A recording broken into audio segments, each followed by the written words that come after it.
પપ્પા, તમે હજી પણ ચિંતામાં છો? મેં તમને કહ્યું હતું ને કે તમારી બધી જ ચિંતા આજથી મારી છે, અને હું પણ તો આ ઘરની જ છું ને. જો મારું એક સ્ટેપ લેવાથી તમને બધાને ખુશી મળતી હોય તો હું પણ એમાં ખુશ જ છું. મમ્મી પપ્પા, ભાઈ બહેન, અંકલ આંટી એ બધા પણ ખુશ જ છે ને. તમે ચિંતા ના કરશો.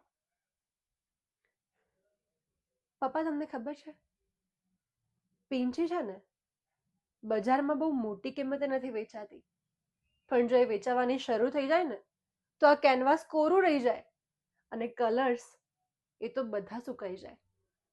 આ કલર્સને છે ને પીંછી વડે જ કેનવાસમાં ચિતરી શકાય છે.